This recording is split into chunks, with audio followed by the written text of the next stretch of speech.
மக்கள் வணக்கம். உலக தமிழ் அறிவாளிகளே, நலமுடன் பல்லாண்டு வாழ்வோம்.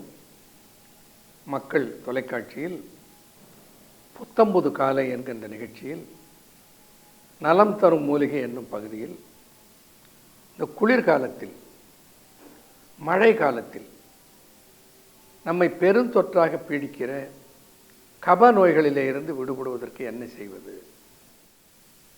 ஈழை இருமல் இழுப்பு சுவாசம் வரும். ஈழை இருமல் இழுப்பு சுவாசம் வரும்.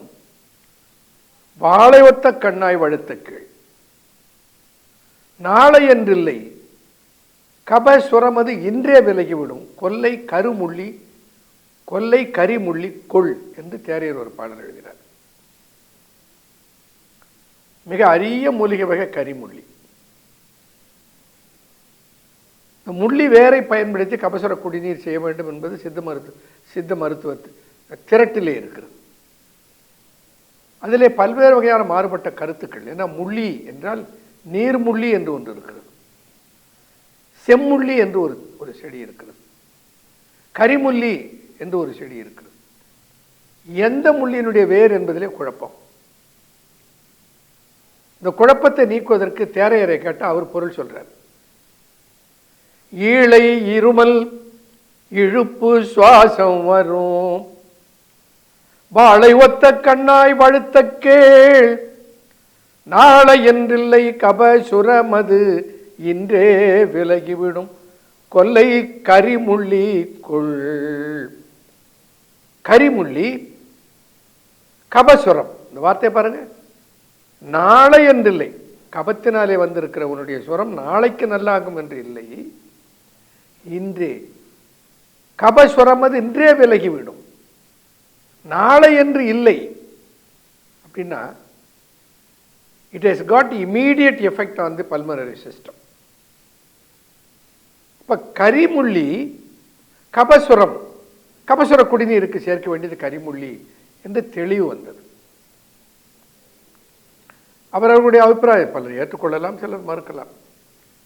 தேரையர் அதை இப்படி சொல்லி அதை ஏற்றுக்கொள்ள வைத்தார். அப்படி அதை சேர்த்த போது கிடைத்த பலன் தான் குறைந்தது 1,00,000 மக்களையாவது உயிரை அது காப்பாற்றி இருக்கிறது. இன்று வரையில் சளி, காய்ச்சல், இருமல், கபசுரம் என்றால் உடனே மக்கள் தெரிந்தவர்கள் அத்தனை பேரும் உடனே கேட்பது எதுன்னா கோரோ இருக்கிறதா என்று கேட்கிறார்கள். இப்ப கபசுர குடிநீர், நிலவேம்பு குடிநீருடைய பாகங்கள் எல்லாம் ஒன்று சேர்ந்தது தான் கோரோ. இப்ப சித்தர்கள் பலர் பரிகசித்தார்கள் கூட. இந்த COVID-19 என்பது இன்று வந்த நோய். சித்தர்கள் அதற்கு 2000 ஆண்டுகளுக்கு முன்னாலே மருந்து செய்து கொடுத்துட்டாங்களோ? நோயை அணுகிற முறை தான் வேற. சித்த மருத்துவம் மனிதனை எப்படி பார்க்கிறது? முழுமையாக பார்க்கிறது, டோட்டாலிட்டி. நோய் வருவதற்கு காரணம் உடல்ல இருக்கிற வெப்ப தட்ப மாற்றம். கபம், சளி, வெப்பம், அழல், வாயு, வாதம், காற்று. இந்த மூன்றுடைய அளவினுடைய பேதம் தான் நோயாகிறது. அது சீரானால் நோய் போய்விடுகிறது என்பது சித்த மருத்துவத்தினுடைய அடிப்படை சித்தாந்தம் இல்லையா? அது பஞ்சபூத தத்துவத்தை அடிப்படையாக கொண்டது என்பதனால அது எந்த காலத்துக்கும் பொருந்தும். அதனாலதான் 2000 ஆண்டுகளுக்கு முன்னாலே வடிவமைக்கப்பட்ட கபசுர குடிநீர் 2000 ஆண்டு கழித்து வருகிற நோயை குணமாக்குகிற ஆற்றல் பெற்று இருக்கிறது. ஒரு மருந்து இன்றைக்கு புதிதாக வருகிறது, சில ஆண்டுகளுக்குள்ளே அந்த மருந்து பலன் தருவதில்லை என்று வேறொரு புதிய மருந்து அதை விட சக்தி வாய்ந்தது வந்து விடுகிறது. ஆனால் சித்தர்கள் உருவாக்கிய இந்த மூலிகை தயாரிப்புகள் எத்தனை ஆண்டுகள் ஆனாலும் அவைகள் எதற்காக படைக்கப்பட்டனவோ அந்த பலன் மாறாமல் கிடைத்து கொண்டிருக்கிறது. இதுதான் மிக முக்கியமானது. என்ன இதுதான். அப்போ எப்படி கபசுரம் வருகிற போதெல்லாம் அந்த கபசுர குடிநீர் சித்த மருத்துவத்திலிருந்து ஒரு மிகப்பெரிய மருந்தாக தரப்பட்டிருக்கிறதோ, அதுபோல பல மருந்துகள் சித்த மருத்துவ தயாரிப்பிலே இருக்கின்றன.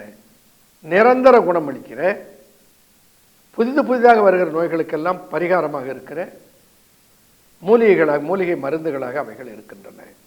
அண்மை காலத்தில் நிறைய வந்து கொண்டு இருக்கின்றன. அவைகளிலே இருந்து நம்மை காப்பாற்றிக் கொள்வதற்கு துணை மருந்தாக, துணை உணவாக எவைகளை எல்லாம் கையாளலாம், அவைகளை பற்றி தொடர்ந்து பார்ப்போம். நன்றி, வணக்கம்.